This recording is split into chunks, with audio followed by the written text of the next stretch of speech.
Hello, hello, hello, and welcome back to Reality Rights. I am author Ellie Alexander, and this is the podcast where we break down all things reading, writing, and bookish. And I'm here with... I'm the tech guy, and the tech guy. I am... My room is always so much darker than your room. You get this like awesome natural light, and my window's over there, and I don't get the good light. You don't get the good light? Well, what can I say? I picked a better office. Story of my life. But I don't have a second office to go to. You do. That's true. That's true. That's true. What are we talking about this week? Well, we're going to do a special holiday episode. Ooh, I love the holidays. It's the holiday season. I have my eating junk and watching rubbish shirt on, so I'm always in the holiday season this time of the year. I love it. We just got back from a holiday market in downtown Sunnyvale. And for all the darlings who are just listening and not watching, I'm wearing like a cozy winter sweater that's not even that thick. And the tech guy was wearing a hoodie over his t-shirt. And we were sweating profusely at this Christmas market. Yeah, it's as of the recording of this, it's December 8th. And it was the thermometer in the car said 81. December. 81 degrees. Merry Christmas. Yeah. Except before we get into writing during the holidays, I do have to share my favorite part of living in California during the holiday season is this. It is fresh oranges and lemons right off the trees. Darlings, if you're listening, I'm holding up an orange that is like still on the vine, on the stem. Plucked. Yeah. Yeah, it's we have a lemon tree and an orange tree ourselves, although ours are in pots because we just moved a few years ago, but everywhere when we go on walks throughout the neighborhood, it's just these 15 to 20 foot tall trees, and they just have hundreds of ripe lemons and oranges on them right now, and pomelos and all sorts of citrus fruit. It's just great.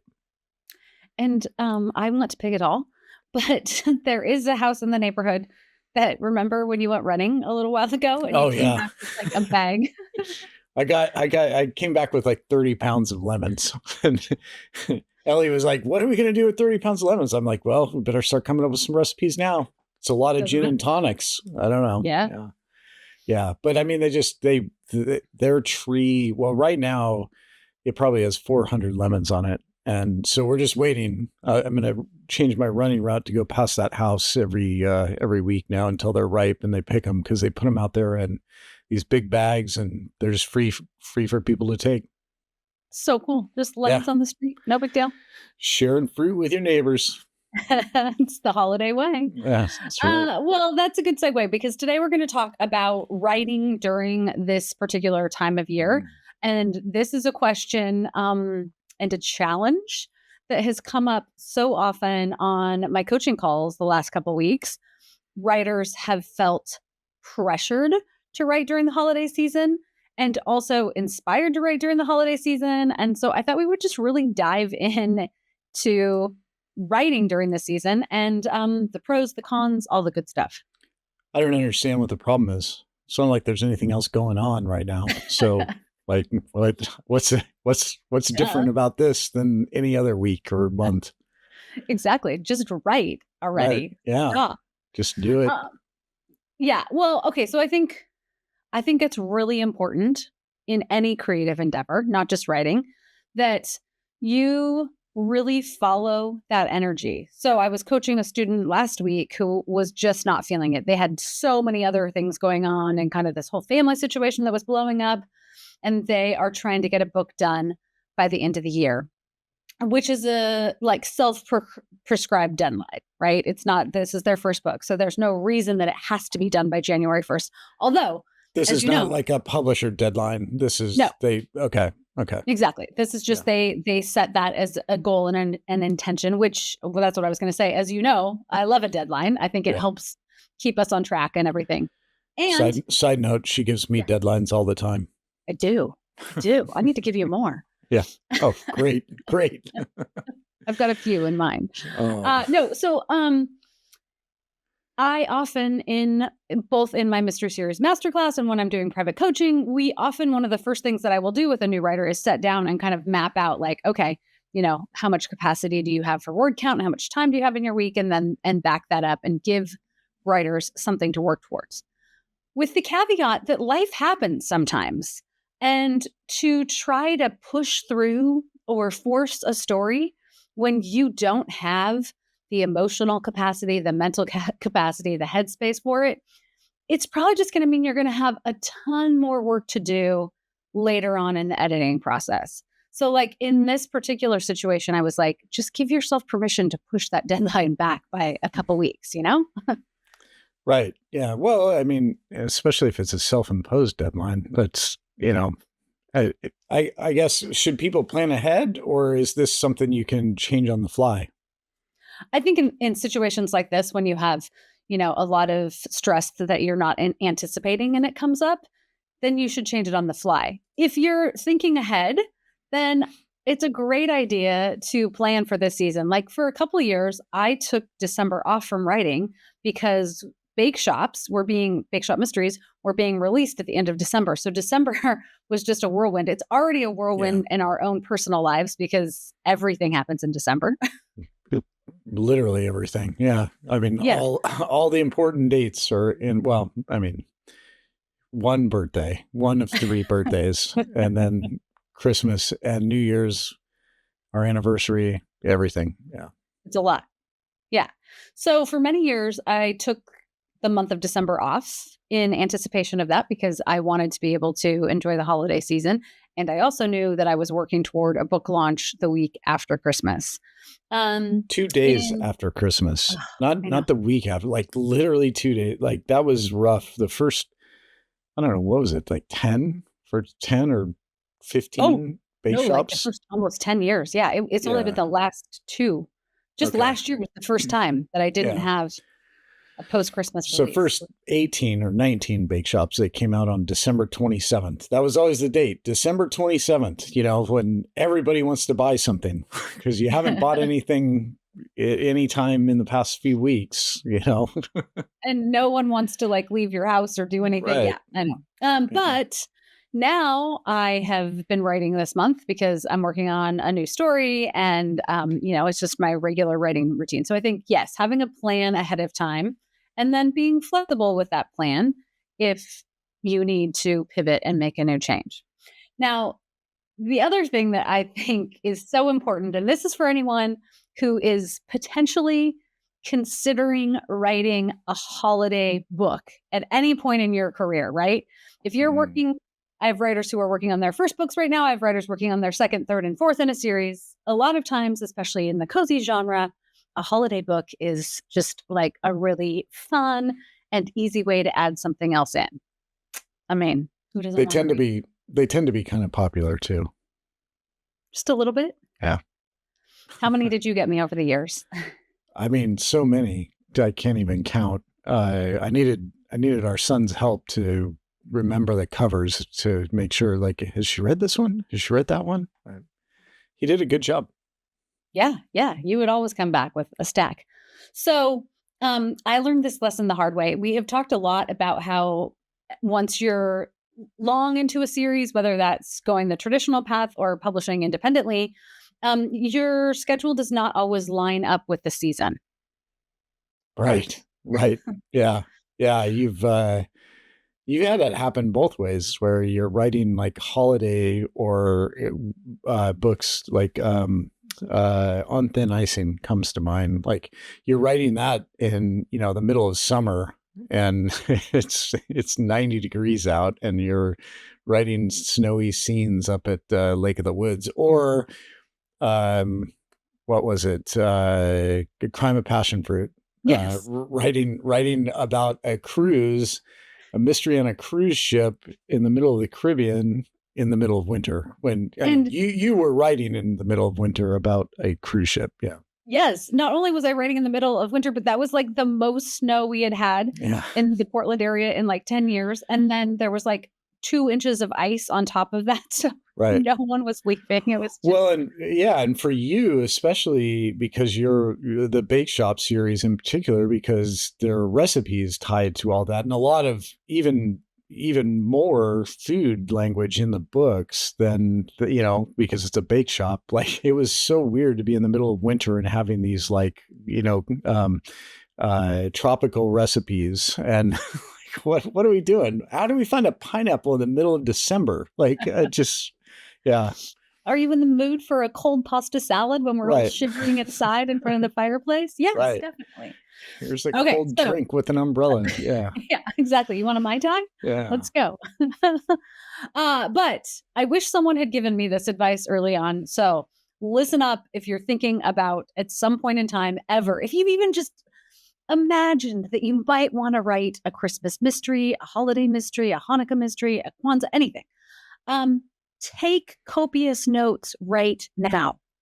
Even if you have no idea when you're going to write this book, take seasonal notes because That's a that good will idea. serve you so well later on.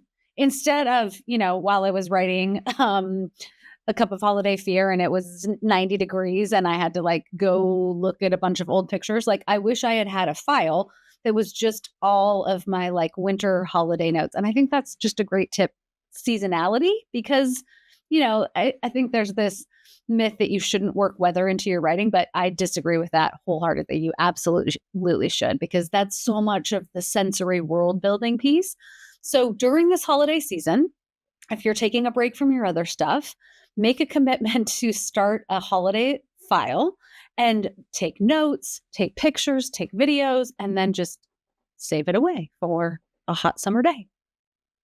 That's a good idea. Yeah, I hadn't even thought about that. But of course, now that you're in the middle of the season and experiencing all these things, like this is the perfect time to capture all that stuff and then have it available when it is 90 degrees out and you're trying to imagine what does it feel like in a snowstorm, or what foods am I eating right now, what recipes are hitting this week or whatever. So that's Have I great ever been advice. cold? What does it Right. feel like to be cold? Yeah. Right. And then there's just so much other interesting sensory stuff that's happening this time of year. So to be able to capture that and experience it, for me, there's something so important about actually like stepping into a place. Like we just went to Philoli a couple weeks ago for the holiday season. That's the setting for the secret bookcase mysteries. And so to be there while it was all decked out for the holiday season is a totally different experience than seeing it in the spring when everything's blooming and pink. Right.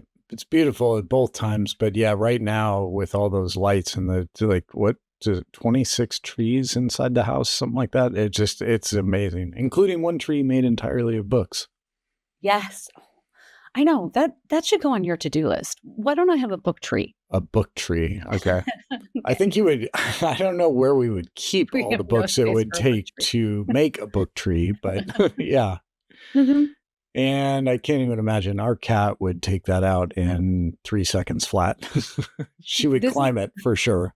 this is a total aside, but we have a game that we play when we get home from anything to see how many ornaments we think the cat will have knocked off the tree. Yeah. It's a She fun has a game. favorite. Frosty is her favorite now. And it's our fault for buying all these like cat toy looking Christmas ornaments. I mean, they're all like felted, beautiful, like handmade ornaments, and some of them just get shredded. So Poor cat. poor cat. Yeah. Yeah, exactly. What are you going to And the do? whole bottom of the tree is like I know. solid. Yeah. Our tree looks a little weird because it's like there are no ornaments on the bottom 2 feet of it, but I guess people look at that and go, "Oh, you must own a cat." Yeah. Right. Yeah, that's fair. Yeah. So just put that in the back of your head and really embrace that idea of this can be a time if you're not feeling that creative pull to want to write, to use this as inspiration. And the second thing about that is leaning in to the experience of where you're having the holiday season. So, like, my beautiful California fresh off the tree oranges are a totally different experience than what we had when we were living in Oregon, where it's, Mm. well, I would love to say that it was always snowy, but usually it was raining? Uh, well, yeah, when we lived up in Portland, Vancouver, sure, but Ashland, we got a lot of snow in Ashland. I mean, on Christmas. Oh, on Christmas, yeah, Yeah. yeah, that's true. Because winter in the Northwest doesn't really hit until January, late January, early February. That's when like the snowy, freezing, stuff happens. Otherwise, it is just rain. Yeah. Cold, very, very cold rain, but rain. Yeah. Cold, gray, Yeah. blowing, wet. Yeah. Yeah. Yeah. Yeah. In fact, yeah, my birthday's in December. Our son's is in February, and he got snow on his birthday more than I did. Yeah. In the Northwest every year. Well, the years it did snow. Yeah. Yeah. Or ironically, he would either get snow or it would be this first like fake false spring where it would be like 65 or Right. something. Right. Yeah. Totally. One or the other. But I have coaching clients all over the US and in other places in the world, which is so fun. I have 2 writers who I work with in Australia. And I'm like, well, for you, you can have a murder on the Barbie, like you're Yeah. barbecuing on the beach during the holiday season, which is so different than somebody in like Duluth, Minnesota that's on like the lake with the snow blowing off of it. So to really capture your worldview and your lens, which comes back to creating an authentic experience for readers and something that hopefully then readers are going to get to either travel a little bit, they're going to step inside that story and feel like, I've never experienced Christmas in Australia. This is amazing and so different. Or they're going to recognize it. If you're picking up a book in Sydney during the holiday season and you're like, wait, this is exactly what my holiday is like. So anything that you can do to layer in that sense of building a real world around something fictional like murder. Yeah. Yeah, that makes sense. Yeah, that is funny that thinking about in the Southern Hemisphere, just it being summer right now. And, and it seems so bizarre to us, but if that's what you've grown up knowing, it's totally normal. So it is funny to hear you talk about, yeah, they're writing a Christmas mystery and it's like everybody's in shorts and t-shirts. And it's like, okay. Yeah, and then you can take that one step further, especially because, here we talk a lot about mystery writing. You can think about how you might be able to use the festive holiday season as a unique way to bump somebody off. Oh, yeah. Yeah. Uh-huh. Different methods in the summer months than the winter months, right? Or, is it like a festive ribbon that you're using instead of a rope or, like any of those other little just nuggets that you can weave into a story. Totally. Yeah. Right. Yeah. And then the other thing is there is something to the sense of going back to if you're not feeling the vibe of writing during the holiday season, December's the darkest month of the year. We lean into solstice. Like this can also be a time to kind of hibernate in, let your stories percolate in the background, not have so much of a focus on production and like getting through word count or a first draft, and reading a lot, because the best thing that you can do to improve your writing ultimately is read and read widely. That is by far the number one piece of advice that I always share with anyone who wants to write.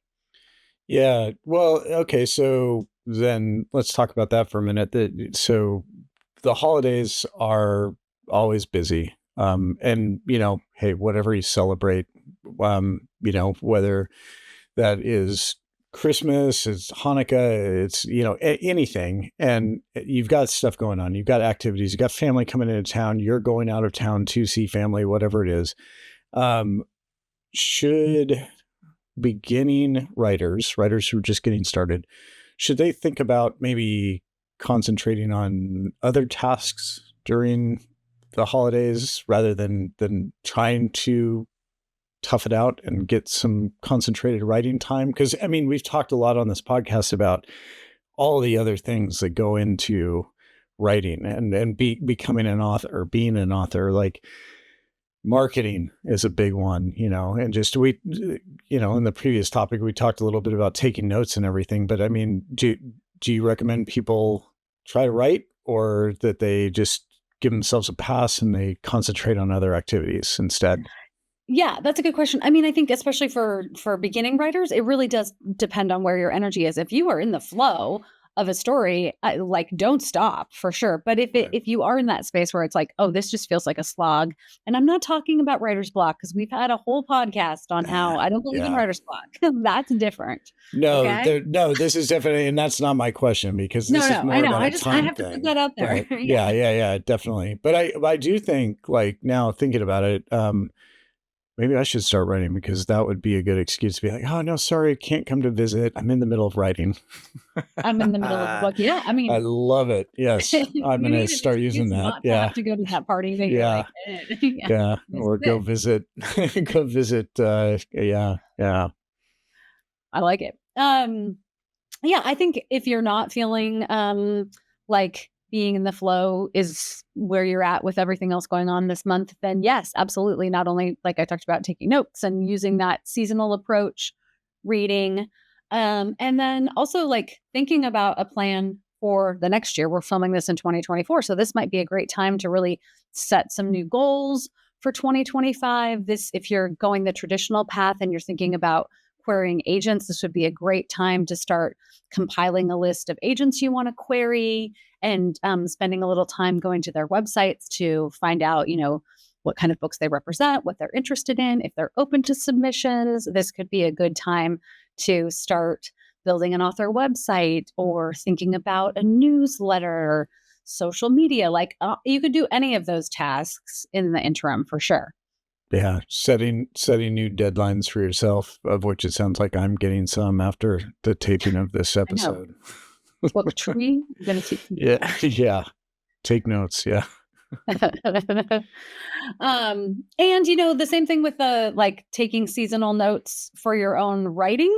It's also great later for social media or for sharing to be like, oh, hey, this is what my area of the world does look like at the holiday season, when your book comes out a year, 6 months, 2 months later, whatever it is. yeah.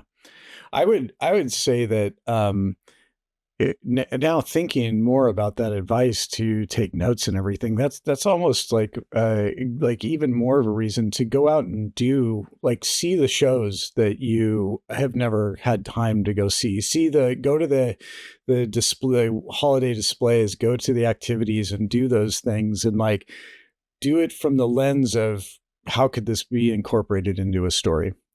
Use it as an excuse, right? to get out, because, and you can attest to this, we every year we go into this and we make a lot of plans. Oh, we're going to do this, we're going to do this, we're going to do this, we're going to, and by about the second thing, then all of a sudden we're like, whoa, there's like, where did the days go? I mean, it Yeah. just, yeah, yeah, Exactly.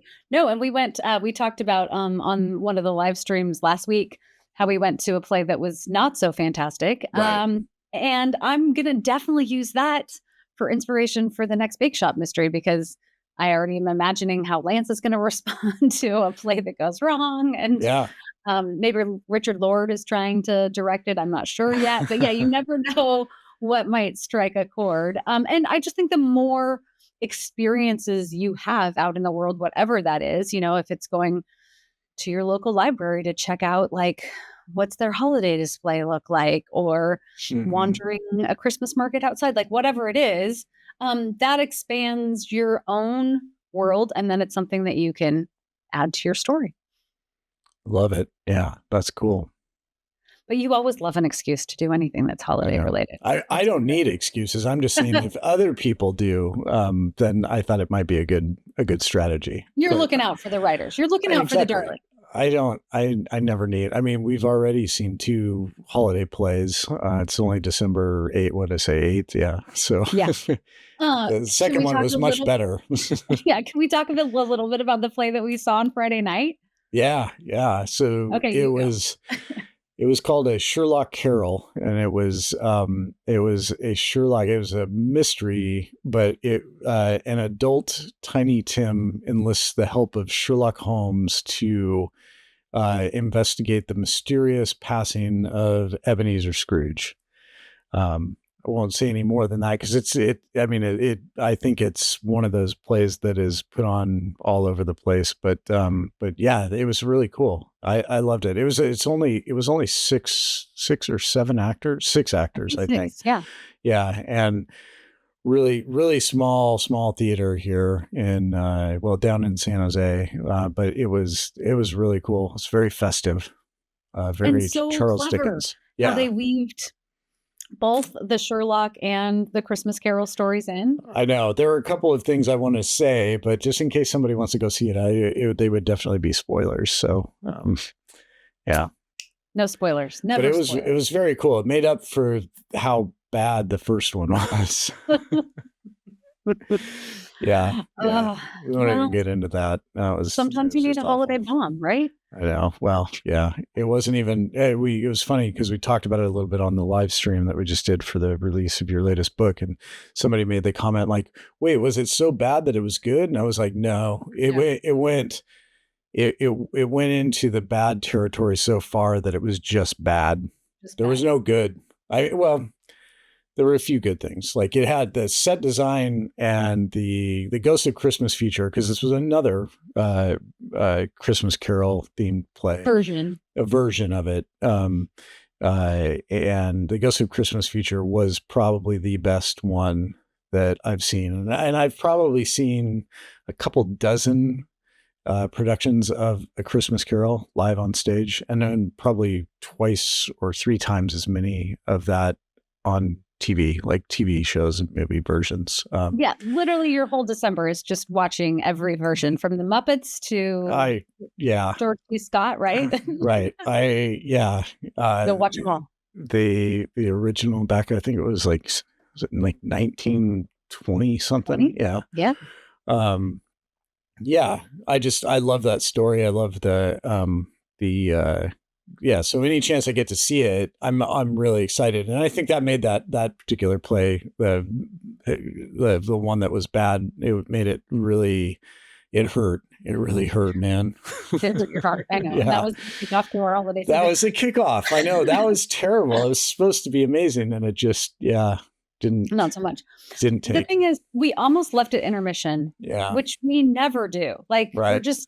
we usually, we love theater, hence why the Bake Shop Mysteries exist. I mean, that was my full inspiration, was not just OSF, but we used to always go to Portland Center Stage. We'll go to small community theater. Like, I just love being in the theater, as do you. Yeah. But we looked at each other at intermission and we're like, should we bail? But I'm really glad we didn't, because the set design and the costumes, like you were talking about, were some of the best I've ever seen. So that's worth it. But it makes me also think, like, and my slant is, I'm never also going to put anything negative out in the world. Somebody might go to this show and love it. It's like books, you know? Sure. A book that I didn't enjoy, someone else might really resonate with. So I don't want to put that shade out there. And I also know how hard everyone in that theater company worked to put on that production. Well, and those actors were probably, they're probably great actors. I mean, they really are. It just, and which is why we're not saying the name of the play. I mean, it's just, it is what it is. Like you said, everything's subjective. I just we happen to be on the same page for this one, and it just wasn't great. So. No, but what it makes me think of is you with like a bad beer, because this is like the home brewer in you. Right. Going into Sloan mode for a second, which is, you will drink a terrible beer. Like, if you order a beer when we're out and it's bad, you have this code that you have to finish it, where I would never in a million years finish some of the beer. It's the brewer's code. It's the brewer's code. I mean, the thing is, like, I'm we're very much alike in that way. Like, I'm not going to go out of my way to bash somebody for creating anything that I feel is bad. I won't recommend it to people. And like with a beer, like, somebody spent time making that. So and I paid for it. So I'll muscle through it. And I'll follow it up with a good beer as my second one for that. Okay. So, okay. That's always. Okay. Well, I do have to tell this holiday story because, and I won't name names, but there is a brewery in Portland that is the inspiration for my very first mystery stomach series. still hurts. Yeah. the Pacific Northwest Distilleries, and many years ago, this is like 10 or 15 years ago, they brewed this special beer. That I can't remember how much it was, but I feel like it was like $20 for one pint, which, back at No, that time, it was it more was than that? yeah, it was $28 and it was 28. Okay. a wax dipped bottle. So it was like, special holiday bottle. And they'd bring it out and peel it off and open it and serve it for you right there at the table. The whole production, yeah. Yeah. Yeah. It was a mistake. Like they made a mistake. Something happened in the brewing process, and it was not a sour. There are some amazing sours. I don't particularly like that style of beer, but I've had some really good sours where I can tell from all my years of brewing experience and everything, like, and drinking beer experience. I can tell when a beer is a good beer, even if it's not good to my palate subjectively, Right. I can tell if it's a good beer. This was a mistake. Like something went wrong during the fermentation process, and they decided, what we can do, rather than dump out what was probably 1,500 gallons of beer, let's just bottle it and call it I won't say the name because I remember the name clearly, just very distinctly, but I won't say the name, and we'll charge extra for it. And a lot extra. And the thing is, like, the unfortunate thing about human nature is that you can trick people into thinking that something terrible is actually awesome if you make it seem exclusive. And it did not work on me. Like, I was like, you were not fooled. but I stupidly, because of what you were just talking about how I always finish beer. I finished a beer. That's the first time I've ever had a beer where my stomach hurt. Like, it literally, like, there was something wrong with this beer. You were legit sick for 2 days after you drank it. I took one taste and was like, oh, hell no. Like, what is this? I just, that was a mistake on my part. It was, but shame on me, I guess, for believing that, they would, I don't know, that it was bad. I think I even let the waiter know that when they came back. I was like, because I was like, I just like, you guys, because this particular brewery makes some amazing beer. This was not that holiday beer, right? Well, our favorite holiday beer now, because our previous favorite beer is no longer in existence. By the way, if anybody's listening to this and happens to have the recipe for Bobby Dazzler Holiday Ale from Portland Brewing, which is no longer in existence. No. Please reach out, get in touch with me. Like, I've been looking, I just, and the funny thing is, like, that's a memory, right? Going back to the whole take notes now, so you can remember it for your writing and stuff. That is a memory. I remember going down to Portland Brewing, and I don't know, if we had that beer now, maybe we'd be like, what? This isn't anything special. But it was like that particular tap room, the setting in Portland during the holiday season, decked out with all the decorations, and it was just magical. And I miss that one. That is like, if I could, somebody had a case of Bobby Dazzler, that was fresh, because I think it would be pretty terrible now by now. But they've been around for like 20 years, but 25 years maybe. I would take it. I mean, I'd pay a lot of money for that. I miss that beer. Yeah, no, that's like a core holiday memory. But this story of, the marketing genius is what we should say about this brewery. Like, props to them. I should just write a terrible book and be like, this is exclusive. Only 10 people can have it. Totally. It's $500 for a copy. Totally. Yeah. I'm not doing that. It's the worst $28 I've ever spent in my entire life. That's all I'll say. But I feel like this has to work into a Sloan Krause mystery somehow. It's so good. Yeah. Sloan and Garrett wouldn't do this. So maybe there's like a new startup brewery in town or somebody. Mm-hmm. Definitely. Yeah, definitely. It's got to be where they brew it, and it's a mistake, but they bottle it, and they and they actually. Oh no, I've got a great idea. Okay. We'll talk about this after. Okay. Yeah. Good. I need some new plots. Yeah. The one shout out that I have to give because I love A Christmas Carol, but I don't lean into your obsession with it maybe to the same level. You do a lot of these viewings on your own. Is The Man Who Saved Christmas? The man who invented Christmas. Yeah. Oh, yeah.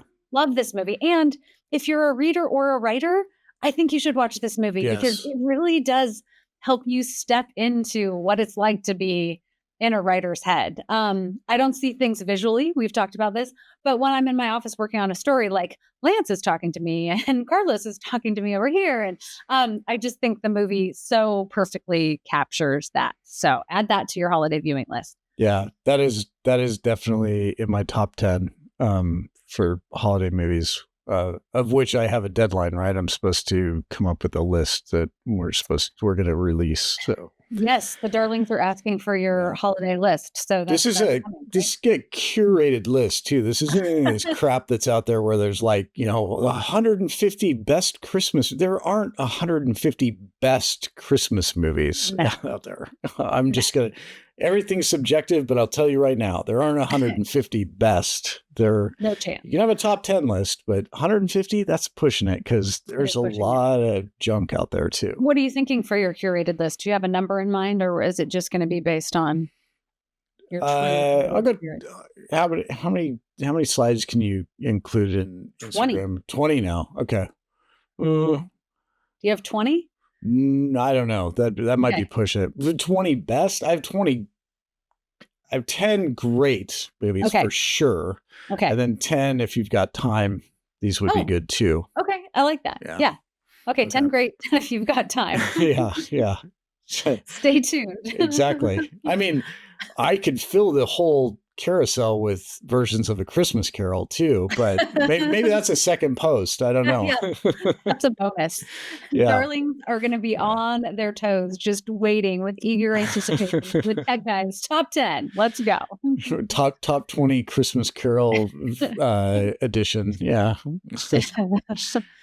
I love it. Well, I think on that note, it might be the time to say until next time. Let's recap what, because we went off on the holiday tangent, which I'm always happy to do, whatever time of the year, because it's always Christmas somewhere, right? Yeah. I mean, I don't think that's actually true, but, well, there's actually a store in Leavenworth where it is Christmas 365 days a year. So yes, it's one of my favorite stops whenever we're up there for Slim Krause. Shocker. But for all the writers out there, what are the top tips again? Just to recap, what are the top tips that they should keep in mind for the holiday season? Do not force a story if you have too many other holiday distractions and stress. Just don't. It's not worth it. You're gonna do so much more makeup work. Take copious notes. Go enjoy the season and start a file of future writing inspiration. That could be videos, notes, photos, all the things, and go experience them. Curl up on your couch and give yourself permission to read, but read widely. Read a bunch of cozies if you're writing a cozy, but read 2 or 3 or 4 or 5 other things. And if you are in the zone, stick with it. What else do we talk about? If you also just don't feel like you have the structure for writing, do all the other things to prep for 2025. Agent query lists, getting your manuscript, finding beta readers, social media, newsletter, website, any of the business side of writing, focus on that.